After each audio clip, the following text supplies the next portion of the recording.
Selamat malam teman-teman sekalian. Hari ini kami dari kelompok SKLN yang mengambil bagian studi kasus MK akan memaparkan hasil kajian materi kami dengan judul Andil Mahkamah Konstitusi sebagai cabang kekuasaan yudikatif dan mengadili masalah spesifik menjadi kewenangannya berdasar UUD 1945. Tentu dengan anggota kelompok saya sendiri Dimas Saudara Bagas Pangestu, dan Zaini Bahril Hussein. Langsung masuk ke topik pembahasan. Bisa di slide, Bagas. Ya. Pendahuluan ya. Mahkamah Konstitusi di sini dibentuk dari gagasan baru yang mana di Indonesia pada awal pembentukannya dahulu dalam sejarah ketatanegaraan Republik Indonesia, praktik mengenai prinsip negara hukum dikenal dan diakui karena kelemahannya. Di situ ditinjau dari pernyataan permasalahan yang ada dalam ketatanegaraan. Pada tahun 1999, Majelis Permusyawaratan Rakyat Republik Indonesia pada hasil pemilihan umum dalam naskah perubahan Undang-Undang Dasar 1945, yaitu pada perubahan ketiga Undang-Undang Dasar 1945 yang telah disahkan dalam sidang tahunan Majelis Permusyawaratan Rakyat Republik Indonesia pada tahun 2021, yaitu telah membentuk suatu lembaga negara yang mana diberi nama Mahkamah Konstitusi. Tujuan dari mana dibentuknya Mahkamah Konstitusi ini yaitu sebagai pengadilan konstitusi yang berdiri atas dasar adanya supremasi hukum tertinggi yang melandasi kegiatan di suatu negara serta sebagai pengukur untuk mencegah negara bertindak secara tidak konstitusional.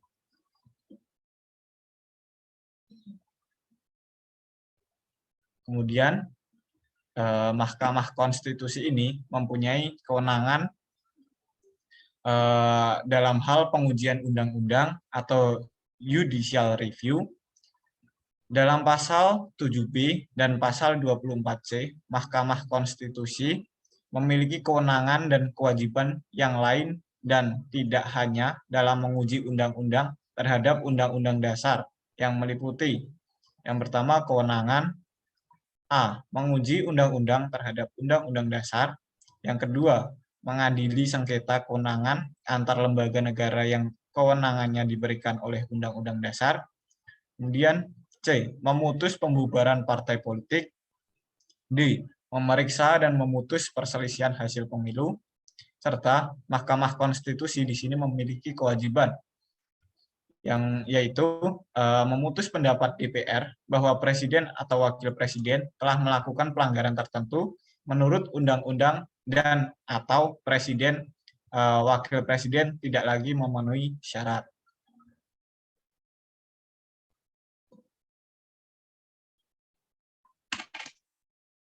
Dalam memutus sengketa kewenangan lembaga negara merupakan salah satu dari kewenangan suatu lembaga yudikatif di Indonesia, yakni Mahkamah Konstitusi, dan telah diatur dalam pasal 10 ayat 1 Undang-Undang Nomor 24 Tahun 2003 tentang Mahkamah Konstitusi Republik Indonesia.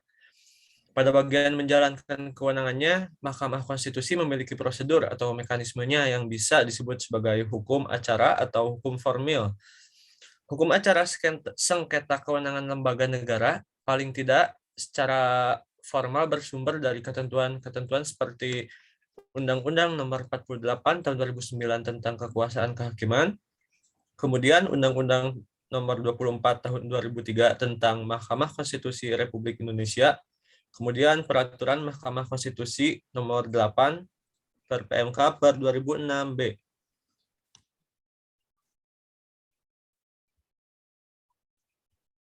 Kemudian pada pembahasan Mahkamah Konstitusi yang dibentuk pada tahun 2003 telah menangani ratusan dan berhasil memutus ratusan kasus pula. Pada Februari 2009, Mahkamah Konstitusi telah menjalankan kewenangannya tentang memutus sengketa kewenangan lembaga negara, di mana terdapat 11 perkara sengketa kewenangan lembaga negara yang telah diputus oleh Mahkamah Konstitusi. Dari 11 perkara tersebut, tidak semuanya diterima. Terdapat 2 perkara yang ditolak, 6 perkara yang tidak dapat diterima, dan 3 perkara yang ditarik oleh pemohon. Jadi, dapat disimpulkan bahwa dalam perkara sengketa ini, belum ada yang dikabulkan. Mahkamah Konstitusi juga memiliki kewenangan menangani perkara perselisihan pemilihan kepala daerah atau PHPUD, di mana awalnya kewenangan dari Mahkamah Agung karena dalam Undang-Undang Nomor 32 Tahun 2004 tentang pemerintah daerah menentukan pemilihan kepala daerah dan wakil kepala daerah dilakukan secara langsung oleh rakyat. Akan tetapi ditempatkan sebagai bagian dari pemilihan umum, melainkan bagian dari rezim pemerintahan daerah.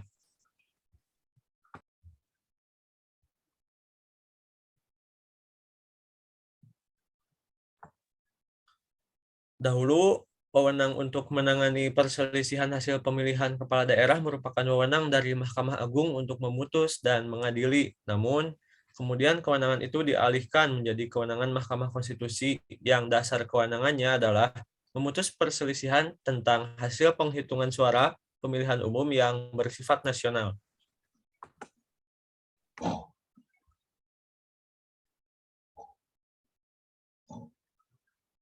Ya, untuk kesimpulan, berarti secara internasional Indonesia merupakan negara hukum, jelas yang sudah seharusnya menjunjung tinggi atas kepastian hukum. Untuk menyelesaikan sengketa lembaga negara sebenarnya dapat kita ajukan ke Mahkamah Konstitusi, tapi permasalahannya kemudian muncul adanya kata antar lembaga negara.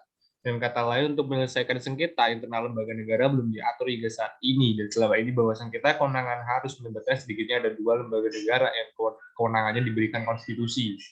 Jika dilihat dari analisa yuridis, setelah dijelaskan dan dipaparkan bahwa penyelesaian sengketa kewenangan lembaga negara oleh Mahkamah Konstitusi hanya dibatasi pada lembaga negara yang kewenangannya diberikan oleh Undang-Undang Dasar 1945, atau dengan kata lain hanya kewenangan yang yang memiliki kedudukan hukum legal standing. Di sini Mahkamah Konstitusi memiliki kewenangan untuk memutus sengketa yang demikian. Namun kewenangan Mahkamah Konstitusi dalam memutus sengketa kewenangan lembaga negara yang kewenangannya diberikan oleh UUD tidak relevan atau tidak sesuai dengan dinamika sengketa kewenangan lembaga negara yang muncul belakangan ini.